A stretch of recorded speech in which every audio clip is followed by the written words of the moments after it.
Então, boa noite a todos, boa noite àqueles que nos acompanham pelas redes sociais e aqueles que estão conosco aqui. Sejam todos bem-vindos. Mais uma segunda-feira que nós estamos aqui cuidando de nós e esperamos que nós possamos abrir os nossos corações e mentes para a mensagem da noite, para os fluidos bem-fazejos que vamos receber essa noite, e que nós possamos sair daqui melhores do que chegamos. Então, para a abertura dos trabalhos, nós vamos pedir para a Cândida fazer a leitura do Evangelho segundo o Espiritismo e para o Getúlio fazer a oração inicial.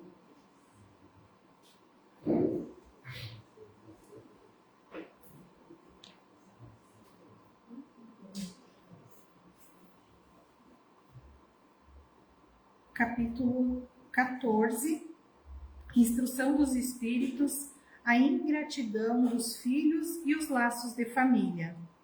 A ingratidão é um dos frutos mais imediatos do egoísmo. Revolta sempre os corações honestos. Mas a dos filhos com relação aos pais tem um caráter ainda mais odioso. É sob esse ponto de vista, especialmente, que vamos encará-la para analisar-lhes as causas e os efeitos. Aqui, como por toda a parte, o Espiritismo veio lançar a luz sobre um dos problemas do coração humano.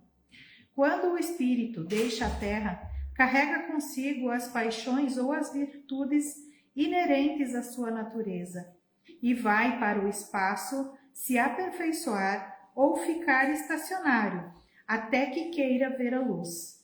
Alguns, pois, partiram carregando consigo ódios poderosos e desejos de vinganças insatisfeitos.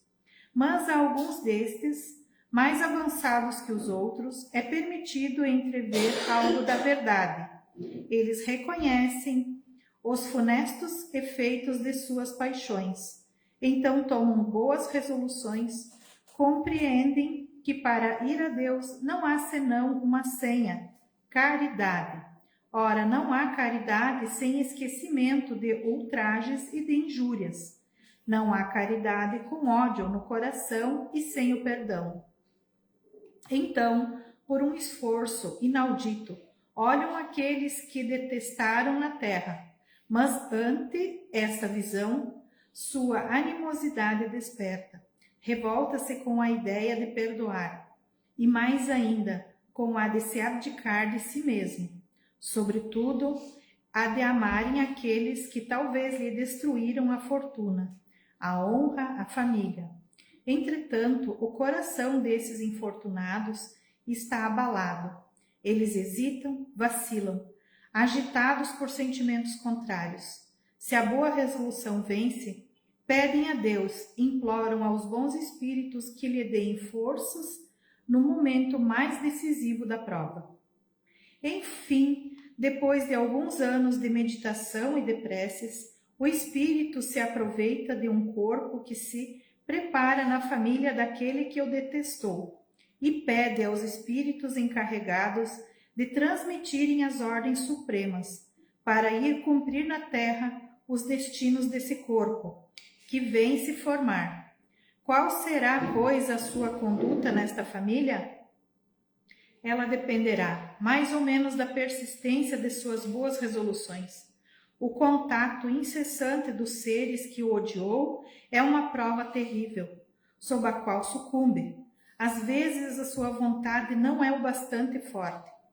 Assim, segundo triunfe a boa ou a má resolução, será inimigo ou amigo daqueles no meio do qual foi chamado a viver. Por aí se explicam esses ódios, essas repulsas insensitivas, que se notam em certas crianças e que nenhum ato anterior parece justificar. Nada com efeito, nem existência, pode provocar esta antipatia. Para compreendê-la, é preciso voltar os olhos sobre o passado.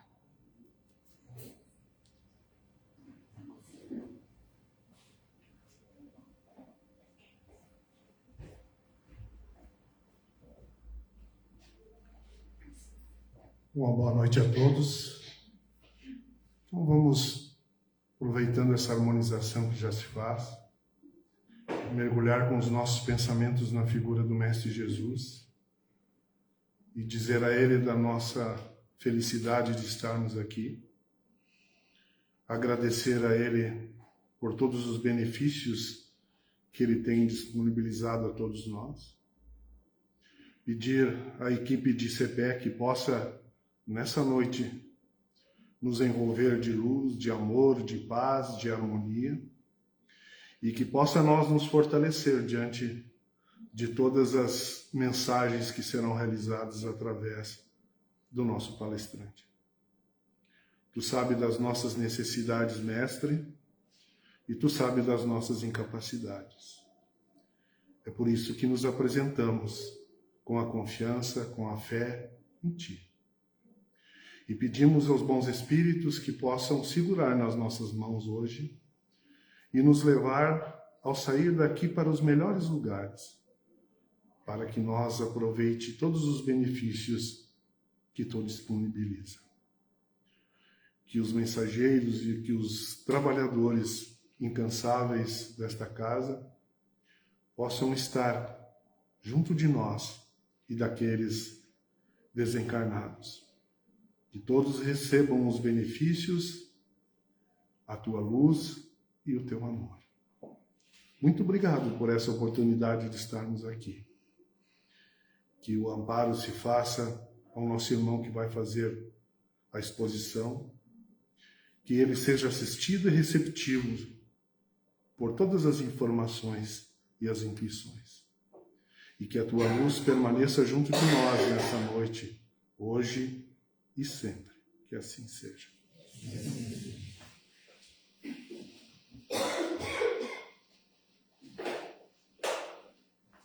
Nós só gostaríamos de relembrar ao pessoal que na segunda terça-feira do mês tem as doutrinárias lá em Condor, né? Quem tiver interesse em participar pode entrar em contato conosco ou com a Lourdes lá de Condor, que a gente passa o endereço.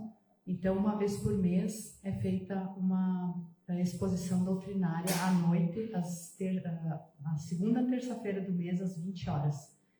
Então, é só entrar em contato conosco. E também gostaríamos de relembrar que nós temos um trabalho de exposição do Evangelho no sábado à tarde, às 2h30. É um trabalho um pouco mais curto, ele vai até umas 13h30, 13h15. É uma exposição que se faz um pouco mais curta e também com passes e oração.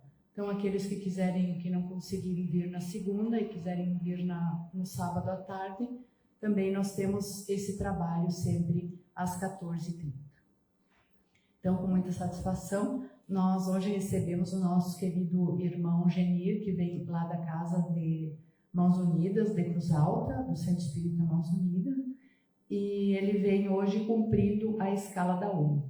Então, toda a última segunda-feira do mês, nós temos os palestrantes que vêm de fora, a escala da UME. Assim como hoje também tem outros palestrantes que foram daqui de Panambi, o Fernando foi hoje para Cruz Alta. Então, hoje o nosso querido irmão Genir está aqui conosco para nos agraciar com as suas palavras. Então, que tenha um bom trabalho.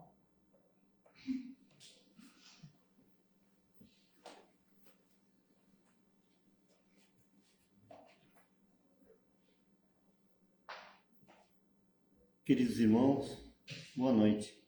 Que a paz, que a harmonia, que as boas vibrações estejam conosco a partir desses momentos.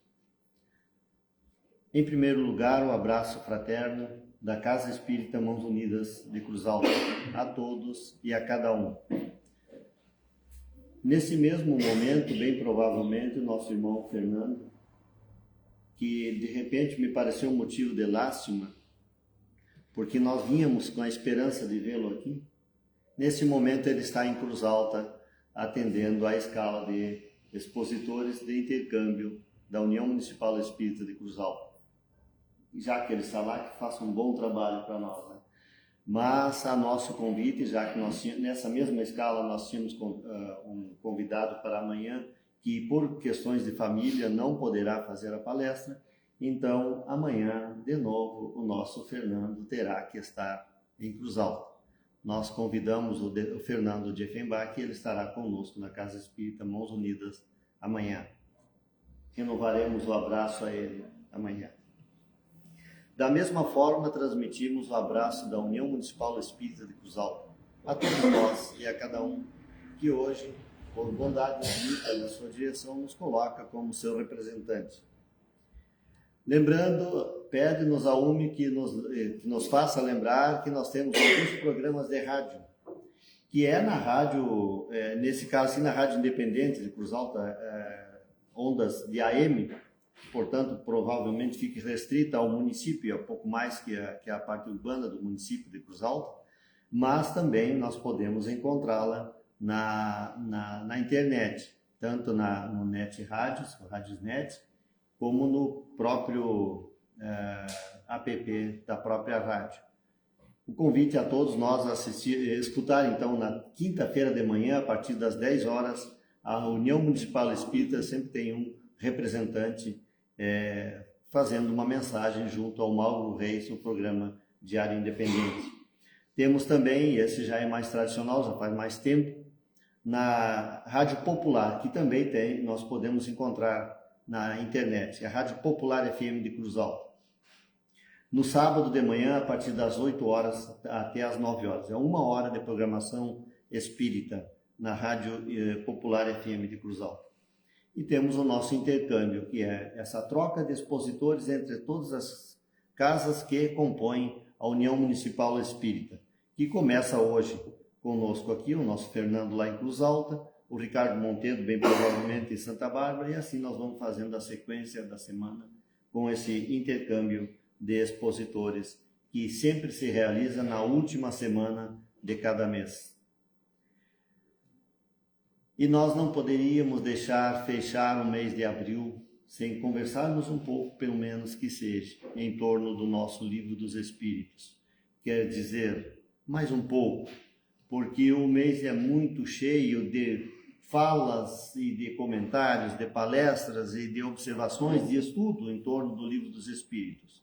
O Livro dos Espíritos é hoje um marco na evolução humana de nós, terráqueos, fazendo com que nós tenhamos, a partir desse momento, a partir do momento que foi lançado o Livro dos Espíritos, uma página nova na evolução da humanidade. Dizendo assim, nós estamos repetindo o escritor que fez uma carta, um artigo em um jornal, Courrier de Paris, que está na Revista Espírita de janeiro de 1858. E ele disse que com certeza se colocaria um marcador nesta página. E realmente o Livro dos Espíritos está conseguindo cumprir com sua missão. É hoje um livro mundialmente conhecido e dos mais importantes que nós encontramos na literatura internacional, dada a sua relevância e esse recado tão profundo e tão necessário que faz em torno da nossa realidade espiritual. Vamos então fazer algumas considerações em torno deste livro, baseando-nos num artigo do jornal Seara do Mestre de Santo Ângelo, que nós tivemos a alegria de receber quando chegávamos em Palmeira das Missões no final do mês de março. Havia alguém na porta entregando um jornalzinho, e nesse jornal, que é o número 25, o ano 25, número 293 de edição do jornal Seara do Mestre, que tem na sua contracapa um artigo com essa titulação: A Estrutura Didática do Livro dos Espíritos, assinado pelo Cleto Brutis. E nós observamos que através do estudo das obras básicas da codificação da doutrina espírita, pode-se perceber que o conteúdo obedece a uma sequência lógica e racional. E não poderia ser diferente. No momento que a espiritualidade começou esse trabalho de implantação desta nova página na história da humanidade, ele chamou para que capitaneasse esta tarefa do lado de cá, do lado humano, porque do lado da espiritualidade estava à frente desse projeto o Espírito de Verdade. Aqui entre nós, entre os encarnados, assumiu o compromisso o professor Hipólite Leon Denisard Rivaio, que é para nós o senhor Allan Kardec. Era um pedagogo, um cientista, um pedagogo, um homem de letras e que tinha um cabedal de conhecimento muito largo. Era um escritor já muito conhecido no meio educacional, no meio cultural da Paris de então, que era o centro, o centro de toda a cultura internacional, da cultura mundial, da cultura francesa. Era tudo centralizado na França e principalmente em Paris. Era o foco principal de luz da humanidade naquela época. E ali residia o nosso professor Rivaio, que foi chamado pela espiritualidade para exercer a função de codificação, de estudo, portanto, do trabalho que a espiritualidade passava a desenvolver. Desde o século anterior, e principalmente no início do século XIX, começou a acontecer todos aqueles fenômenos que varreram, iniciando na América do Norte, varreram a Europa inteira, a humanidade inteira, e que fez com tanta contundência e com tanta visibilidade que já não tinha mais como deixar de se observar que haviam aqueles fenômenos acontecendo e que, aos olhos das pessoas mais responsáveis, que tinham senso do que estava acontecendo, caberia a responsabilidade de ir mais a fundo nesses fenômenos para observar o que é que estava realmente acontecendo, o que havia por trás. E a partir do momento que Allan Kardec percebeu que haviam inteligências provocando aqueles fenômenos, que não eram fenômenos aleatórios, simplesmente magnéticos, elétricos ou sabe-se lá o quê, ele passou a observar que havia uma inteligência por trás, coordenando aqueles movimentos daquelas mesas, fazendo com que elas dançassem no ar, com que girassem no ar, com que objetos voassem de um espaço para outro, atravessando às vezes paredes, mas que por atrás daquilo tudo havia uma inteligência. Que inteligência é esta? Para um sábio responsável e que sabe observar as coisas e que sabe que a ciência humana até hoje não conseguiu dar a palavra final na grande maioria das suas áreas de estudo, não caberia então ao bom cientista a irresponsabilidade de olhar para aqueles fenômenos e dar de costas sem dar-lhe um melhor entendimento, um melhor estudo, uma melhor busca para que se compreender o que realmente acontecia. E foi chamado, portanto, um cientista, um pedagogo, um professor que pudesse fazer um trabalho que fosse educativo para nós outros que compomos a nossa humanidade. Lá nos prolegômenos do Livro dos Espíritos, Allan Kardec já começa a delimitar a sua tarefa e nos observa, Allan Kardec, nesse prolegômeno está assinado por vários espíritos que estão presentes na codificação, espíritos de escola, de um nível evolutivo muito grande e que assumiram a responsabilidade junto a Allan Kardec para fazer esse trabalho. Nos diz então nesse texto, só a ordem e a distribuição metódica das matérias, assim como as notas e a forma de algumas partes da redação, constituem a única obra daquele que recebeu a missão de a publicar.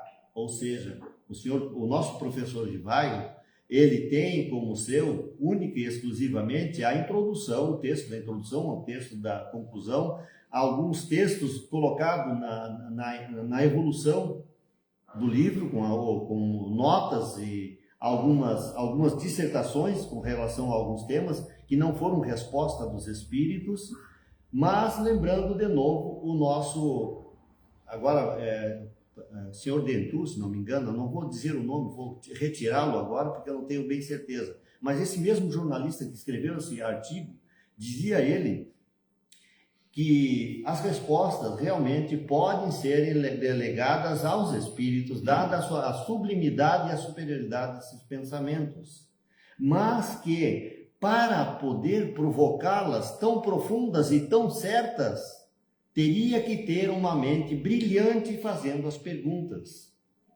Não exatamente nesses termos, mas nesse pensamento, que aquele que provocou estas respostas, sabendo cunhar as perguntas corretas e no momento correto e da sequência correta, era realmente uma mente brilhante e que merece toda a nossa atenção. E se nós pararmos para observar a profundidade e a leveza e a grandeza do texto da introdução, nós vamos ver que realmente havia por trás daquela obra toda uma mente exuberante e de um cabedal de conhecimento e de responsabilidade fora do comum. A conclusão é outra peça filosófica, um outro tratado filosófico que merece realmente um estudo acurado de nós outros. Temos que, vez por outra, parar para reler, claro, que de preferência o livro inteiro, na sequência, na devida sequência. Mas se nós pararmos para ler somente a conclusão desse livro, nós já estaremos num ganho fantástico de conhecimento e de aprofundamento. É notável a coragem e a determinação de Allan Kardec, quando, por exemplo, lá na conclusão do Livro dos Espíritos, ele lança um desafio a todos os sábios que o contestavam e que achavam que tinham o direito de fazer, inclusive, brincadeiras em torno do trabalho que ele desenvolvia. Diz ele que se não estão se convencendo da temática desenvolvida pela doutrina espírita, que tragam outro conteúdo mais convincente, mais consolador e mais aceitável, mais esclarecedor do que esse que aqui está. Ele teve essa coragem de lançar esse desafio aos grandes sábios que o contestavam. E ele não se cansa de dizer que na grande maioria desses sábios que o contestam, não estão fazendo na devida fórmula, porque estão fazendo uma contestação a priori ou em cima de pequenos fatos que não clareiam a realidade como um todo. Precisariam fazer um estudo mais acurado, mais afincado, mais profundo e com um laço de tempo mais suficiente para que se pudesse realmente ter nota do que estava sendo construído com o Livro dos Espíritos, com a doutrina espírita, para que se tivesse cabedal suficiente para fazer uma contestação à altura. Também, lá em A Gênese, o codificador vai explicar a fórmula que utilizou para apresentar a doutrina espírita no seu método. Como meio de elaboração, o Espiritismo procede exatamente da mesma forma que as ciências positivas, aplicando o método experimental. Cientista era ele, já estudioso, com livros inclusive na área da biologia, da química, com trabalhos bem estruturados como professor destas áreas. Era, portanto, um cientista que veio, diante dessa questão, não simplesmente fazer um trabalho e chegar a conclusões. Usou um método científico que era de praxe em todas as ciências, em todos os materiais, todas as teses científicas deveriam seguir um método racional de experimentação para que se chegue a conclusões, não conclusões pessoais, mas que os fatos, que a experiência, que a própria ciência possa dar base de racionalidade a esses conteúdos. Fatos novos se apresentavam que não podiam serem explicados pelas leis conhecidas. Ele, o Espiritismo, os observa, compara, analisa e remontando dos efeitos às causas, já que nós não tem como nós pegar e prender um espírito num cadinho. Não tem como, era uma mente livre e que não estava sob o domínio de nós humanos. Nós não temos como prender um espírito para fazer, ou um perispírito, né, para fazer experiências. Então teve que fazer o trabalho, adaptar alguns desses métodos científicos a esta nova realidade e a esses novos fenômenos que não obedeciam às leis conhecidas de então. criou todo um método, respeitando a metodologia científica necessária para se dar explicação a uma tese com profundidade e responsabilidade. Então, o Espiritismo vem, observa, compara, analisa e remonta dos efeitos às causas, chegando às leis que os regem, que são uma matéria completamente diferente, portanto, as leis são próprias de si, desse próprio conteúdo. Depois, deduz-lhe as consequências e busca as aplicações úteis, que é o passo a mais que o Espiritismo francês, para usar a expressão de Arthur Conan Doyle, que faz a análise dos fenômenos espíritas, fenômenos espirituais, fenômenos mediúnicos, efeitos materiais, num livro muito interessante, um pouco maçudo, mas muito bom de se ler, muito importante para nós que gostamos de aprofundar o entendimento a respeito da ciência espírita. A História da Espiritualidade, de Arthur Conan Doyle, e ele faz o método inglês do neo-espiritualismo, de estudo rigoroso dos fenômenos, e usa o método inglês, o método americano, de ir com a ciência e com todos os métodos de segurança a garantir que aquele fenômeno realmente estivesse sob controle e pudesse chegar às conclusões através dos métodos científicos, que Allan Kardec não deixou de fazer, o Espiritismo francês não deixou de fazer, mas foi além, não ficando apenas no fenômeno físico, aprofundando naquelas comunicações que demonstravam uma inteligência, buscando compreender que inteligência era esta e aonde essas novas conclusões iriam nos levar. Então, aqui está o grande ganho da doutrina espírita, do Espiritismo francês, para usar a mesma expressão, de ir mais além da comprovação da existência dos espíritos, da possibilidade de intermitência na nossa vida, de estarem presentes conosco, de provocarem fenômenos. Ir mais além, ver o que isso significa para nós, quando nos dermos por conta de que somos espíritos também e que logo ali adiante estaremos também na espiritualidade.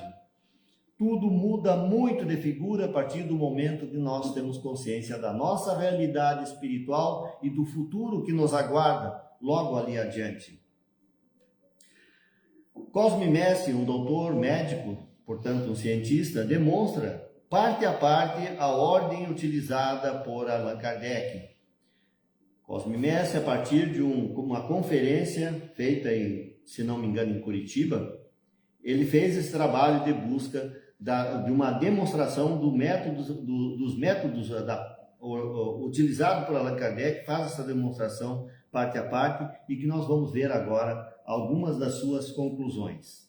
Na primeira parte do Livro dos Espíritos, clareando, o Livro dos Espíritos está dividido em 4 partes, no seu corpo de livro propriamente. A introdução e a conclusão. O corpo do livro é em 4 partes. Tem a primeira parte, que é das causas primárias, onde o codificador demonstra como foi feita a escolha do estudo, como que ele chegou ao objetivo central deste livro. Questões sobre Deus, os elementos gerais do universo, o espírito e a matéria, que são os elementos básicos da natureza, do universo. A tríade, lá na questão,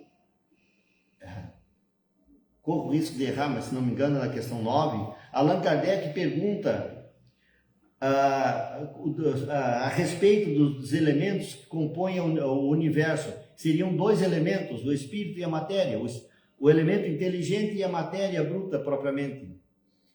Se esses 2 são os 2 componentes do universo, os dois elementos básicos do universo, e os espíritos dizem que sim, mas que há um terceiro elemento, que é Deus, que é a causa primária de tudo, e portanto os espíritos nos colocam como uma tríade. Deus, a causa primária, o espírito e a matéria, o espírito como o elemento inteligente do universo.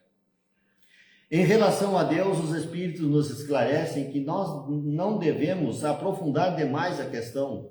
Nós vamos ver que no Livro dos Espíritos não existem tantas questões em torno da questão de Deus. Os espíritos nos dizem que nós devemos evitar esse aprofundamento, não para evitar ilações e ilusões e estudos extensos que não vão nos trazer uma visão suficiente para entendermos a natureza íntima de Deus. Não há como nós, com a nossa mente limitada, ainda em processo de evolução, portanto tão longe ainda da perfeição, de nós compreendermos a natureza íntima de Deus. Nos dizem eles que só compreenderemos a natureza íntima de Deus quando chegarmos à perfeição. Olhem só como está distante ainda. Mas não temos, portanto, condições de botar o infinito, que é Deus, dentro do entendimento limitado que nós temos. Mesmo as mentes mais brilhantes da nossa Terra, as de hoje, as de ontem, e as que aparecem no nosso futuro próximo, mesmo as mentes mais brilhantes não estão completas, não estão estruturadas o suficiente ainda em termos de inteligência, de espiritualidade, de moralidade, para compreender Deus na sua profundidade. E que, portanto, deveríamos botar um freio nessa questão e aprofundar-nos naquelas outras questões que são úteis para a nossa evolução, como o estudo de nós mesmos. Nos sugerindo, portanto, que em vez de nós aprofundarmos um estudo filosófico, científico a respeito do que é Deus, a sua natureza, não, vamos olhar para dentro de nós, que é muito mais útil, muito mais urgente. E quando nós estivermos com mais evolução, talvez tenhamos um entendimento mais profundo. Então, Kardec escolhe o objetivo central do Espiritismo, o Espírito. E então vem a segunda parte do Livro dos Espíritos, que é o mundo espírita ou o mundo dos espíritos, onde procede a análise do objetivo escolhido para, para o estudo, para o objetivo de estudo deste livro, dessa doutrina, desta ciência. Tendo definido o espírito como objeto de estudo, nas questões de 76 a 613, estuda a origem, a natureza dos espíritos, o perispírito e as diferentes ordens de espíritos que existem no universo, na sua gradação total, desde os espíritos mais imperfeitos, mais elementares, mais próximos do início do processo evolutivo, aos espíritos mais evoluídos, os espíritos perfeitos. Como fazer essa divisão? Allan Kardec prefere fazer, simplificando, botar assim, a classe primeira, aqueles que estão no processo, início do processo evolutivo. Na segunda classe, aqueles que estão no meio, que já têm um pouco de evolução, mas ainda não são perfeitos. Enquanto que na terceira classe seriam os espíritos já evoluídos, ou espíritos perfeitos. Mas ali, depois, da questão 100 em diante, uma evolução das ordens de espíritos. Aí são 10 a classificação utilizada didaticamente por Allan Kardec. Ainda, as situações em que se podem encontrar os espíritos podem ser encontrados nessa transição que acontece da espiritualidade para vir para cá, que estão no meio, nesse trânsito da espiritualidade para cá. É a primeira situação, que é a nossa encarnação, que é quando vem da espiritualidade e encarna no mundo material. O retorno daqui para lá, do nosso mundo para a espiritualidade através do fenômeno da desencarnação ou da libertação do espírito do corpo material. E uma terceira situação é aqueles vivendo na espiritualidade. Para usar de novo uma expressão tipicamente espírita, aqueles espíritos errantes. Espíritos errantes são aqueles, não aqueles que erram, não é nesse sentido. É errante no sentido de espaço entre uma encarnação e outra, nesse vácuo entre uma encarnação e outra, aguardando um novo processo reencarnatório. São os espíritos errantes, aqueles que estão na espiritualidade e vivendo no mundo físico, que é o nosso caso, que também somos espíritos, que estamos jungidos à matéria. Estamos agora passando por esse procedimento evolutivo chamado encarnação, que é ligado à matéria. Uma quinta situação que nós encontramos os espíritos, o estado, estando encarnado e interagindo com o mundo espiritual, através do sono, através do desprendimento, da emancipação da alma do êxtase, do sonambulismo e outras formas de interação de nós na espiritualidade, de nós que estamos encarnados junto à espiritualidade. E a sexta situação que nós podemos encontrar nos espíritos é a ação deles, dos espíritos livres da matéria, os espíritos da espiritualidade junto a nós, através da mediunidade, através de todas as formas que eles podem interagir conosco, estarem presentes no nosso mundo. Do capítulo 2 capítulos, o 4 e o 5, para abordar a pluralidade das existências, a reencarnação, que segundo Allan Kardec não era o seu princípio de pensamento. Ele até divergia um pouco dessa ideia, ou ao menos nunca tinha parado para pensar se era encarnacionista ou reencarnacionista ou não, ou o contrário. Não. Eles, os próprios espíritos, vieram demonstrando essa realidade e eles próprios disseram a Allan Kardec a necessidade do espírito passar por múltiplas encarnações, por múltiplas experiências no mundo material para o seu processo evolutivo. E está desenvolvido, então, no capítulo 4 e 5 da segunda parte do Livro dos Espíritos sobre reencarnação. Um capítulo para abordar a ocupação e missão dos espíritos. O que os espíritos fazem na espiritualidade? Tem um capítulo, então, para fazer essa análise, essa observação. Fecha analisando os 3 reinos, o reino mineral, o reino vegetal e o reino animal, em que experiencia o princípio inteligente, onde ele vai fazer as suas experiências e o seu processo evolutivo, que se torna a matéria necessária para o espírito fazer esse processo. Como princípio inteligente, no início do livro principalmente, todas as vezes que ele vai falar do espírito, ainda se referindo ao princípio inteligente, notem que ele escreve espírito com E minúsculo. A partir desse momento, a partir da segunda parte em que o espírito se individualiza e é o objetivo de estudo, o ser espiritual, aquele espírito que está lá na espiritualidade, passa a grafar com E maiúsculo, porque agora há um indivíduo sendo indicado para um nome próprio para esse ser que está individualizado, presente, devidamente caracterizado na espiritualidade. Na terceira parte das leis morais, então formula as leis conforme vamos desenvolvendo aqui. No primeiro capítulo, Kardec analisa as questões relacionadas às leis divinas ou leis naturais, numa visão ampla, aberta, com relação às leis divinas. Faz essa análise, essa busca, e é um texto extremamente importante de análise para nós observarmos. Esse capítulo é riquíssimo de conclusões. Do capítulo 2 ao capítulo 9, a aplicação dessas leis. A aplicação do homem para com Deus, por exemplo, que está ali nas leis de adoração e de trabalho, onde nós vamos fazer a aplicação das leis divinas na nossa relação com Deus, o Pai. Para consigo mesmo, na relação para consigo mesmo, as leis de reprodução, de conservação e de destruição. Continuando, para com o próximo, a lei de sociedade, a lei de progresso, a lei de igualdade e a lei de liberdade. E por fim, a que representa o resumo de todas essas leis.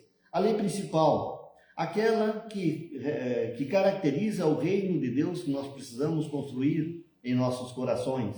Todas as vezes que nós ouvirmos se referir às leis de Deus, ao reino de Deus que precisa ser construído em nós, vamos começar por este item, por essa lei, a lei de justiça, de amor e de caridade. A lei de justiça, que é o dever diante de Deus. A lei do amor, que é o diante de si mesmo. E a caridade, o dever para com o próximo. Finaliza com um capítulo da perfeição, apresentando o modo de praticar essas leis. O modo, as causas e efeitos, enfim, a necessidade de aplicação dessas leis, e que depois vai ser desenvolvido lá no Evangelho segundo o Espiritismo, no capítulo 17, Sede perfeitos. Lembra aquele texto lá, os caracteres da perfeição, o homem de bem, o bom espírita, E assim por diante? Pois é, lá no capítulo 17 do livro do Evangelho segundo o Espiritismo, vai fazer uma evolução desse tema, o que está presente no último capítulo da terceira parte do livro dos Espíritos. Mas o livro dos Espíritos não se encerra por aí. Tem ainda a quarta parte, das esperanças e consolações. Apresenta as consequências da aplicação das leis, da lei de causa e efeito, por exemplo. Aborda as consequências para o espírito do cumprimento ou não das leis morais, quando vivendo na terra as penas e gozos terrenos, que é o capítulo 1 da quarta parte do livro. Vivendo no mundo espiritual, as penas e gozos futuros. Está lá no capítulo 2 da terceira parte do livro dos Espíritos. E depois, cada uma dessas 4 partes vai gerar um novo livro, um novo trabalho de evolução e de ampliação do conhecimento a respeito desses temas, que está colocado em germe lá no livro dos Espíritos. Na primeira parte das causas primárias, o livro A Gênese, os Milagres e as Predições segundo o Espiritismo. Esse livro foi lançado em 1868. Da segunda parte do mundo dos espíritos, ou do mundo espírita, que é o objetivo central do estudo do livro, que é o espírito, a nossa relação com ele, então, vai surgir o livro dos Médiuns, que foi lançado em 1861. Na terceira parte das leis morais, surge o livro, no aprofundamento desse estudo, o Evangelho segundo o Espiritismo. Que o Evangelho é, de uma ponta até outra, a aplicação das leis naturais, das leis divinas. E da quarta parte do céu e o inferno, da quarta parte das esperanças e consolações, surge esse quinto livro da codificação. O livro o céu e o inferno, a justiça divina segundo o Espiritismo. Nós costumamos dizer ou a justiça divina, mas não é ou a justiça, é o céu e o inferno. A justiça divina segundo o Espiritismo é uma espécie de subtítulo do livro. Então, assim compondo o Pentateuco kardeciano, todo ele embasado no livro dos Espíritos. Esta obra, essa breve análise, é possível perceber a magnitude dos conhecimentos que esta obra oferece, sendo imperioso o convite ao estudo aprofundado das obras da codificação espírita. Feito então o convite, vamos aprofundar o nosso entendimento em torno do livro dos Espíritos. Temos que lê-lo, estudá-lo várias vezes, porque cada vez, dado um tempo que nós vamos evoluindo em termos de conhecimento, de experimentação, de experiência de vida, cada vez que nós lemos esse livro, ele nos surpreende, dada a profundidade que as questões que Allan Kardec propõe aos espíritos, e esses espíritos conseguem dar as suas respostas. É um novo mundo, é uma nova realidade. O mundo, os valores humanos mudam totalmente de parâmetro a partir do momento que nós tomamos consciência da realidade espiritual e que a partir de agora não é alguma coisa que está acontecendo comigo por causa que eu sou espírito e vou reencarnar. Não, nós estamos vivendo, observando, vendo esse mundo espiritual. Ele se desenha na nossa frente de uma forma tal que nós não temos mais como proceder de forma indiferente, porque é toda uma realidade que se expõe de uma forma tão contundente que muda completamente a nossa realidade e nós não somos mais os mesmos a partir de agora, porque agora nós temos consciência da nossa realidade espiritual, sabemos que queiramos ou não, nós vamos continuar reencarnando, sabemos que querendo ou não, os espíritos fazem parte das nossas vidas. Eu tinha tido a ideia de colocar aqui na sequência algumas perguntas, das mais importantes, das mais comentadas no meio espírita, pelo menos com relação ao livro, mas eu vou pensar uma só. 459. Se os espíritos se interferem no nosso dia a dia, nos nossos pensamentos e atos, os espíritos nos dizem que sim, muito mais do que nós imaginamos, e que de resto são eles que nos dirigem. 625. Qual é o modelo mais perfeito que Deus nos ofereceu para nos servir de guia e modelo? Você sabe qual é a resposta dos espíritos? Vede Jesus. Jesus é o nosso modelo e guia, segundo a espiritualidade.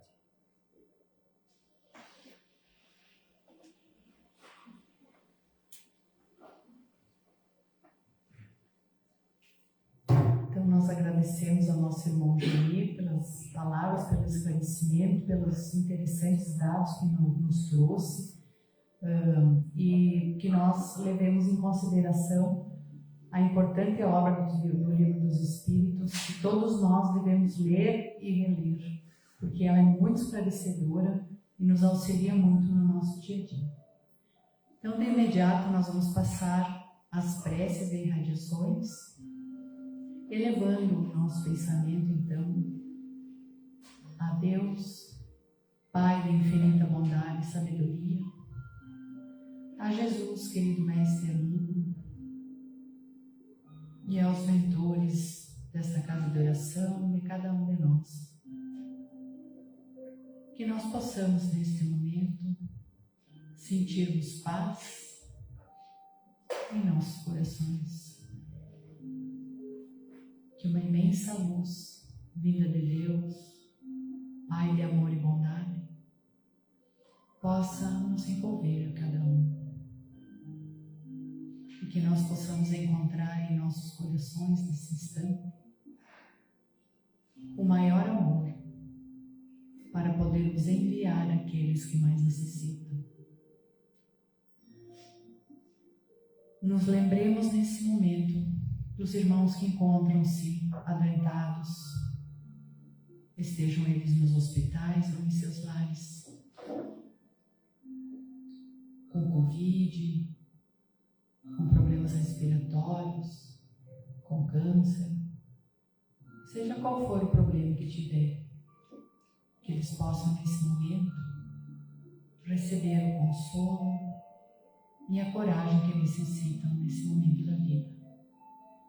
Que os seus familiares e aqueles que os acompanham nessa jornada também possam ter equilíbrio e força, assim como aos médicos e todos aqueles que trabalham na área da saúde, que possam receber muita luz.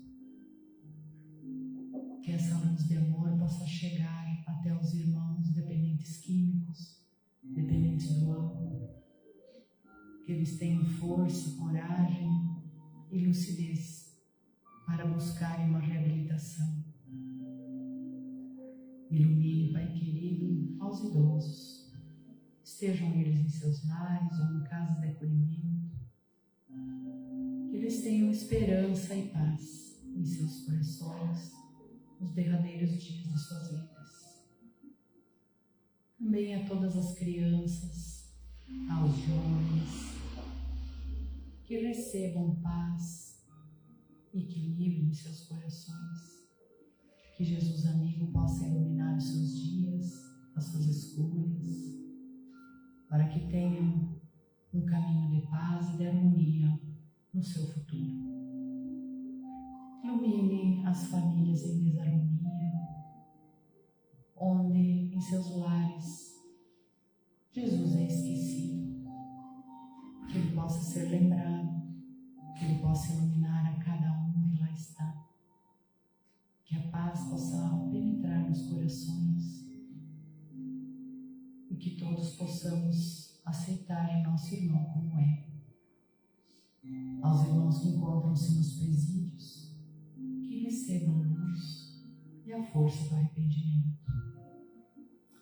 Pedimos que a luz do Pai possa chegar até todos aqueles novos que encontram-se na caixa de preces e radiações. Que todos esses, estejam encarnados ou desencarnados, possam receber muita luz. E que essa luz chegue a todos os irmãos desencarnados em busca de amparo e socorro, em especial aos suicidas. Ilumine, Pai querido, a todos os credos religiosos, a todo o nosso orbe, aos países em guerra, que os governantes de cada país possam ter respeito e amor ao próximo, buscando sempre as melhores soluções para a sua população. Ilumine ao nosso Brasil, ao nosso estado, à nossa cidade. Ilumina os nossos lares, aos nossos familiares, também as águas que encontram-se esperando os fluidos para servirem de alimento para cada um de nós. E que cada um de nós que aqui se encontra possamos receber as luzes de amor, de paz e de harmonia que se fazem nesse ambiente, vindas do Pai. Que assim seja. Então, nesse momento, nós encerramos a transmissão pelo Facebook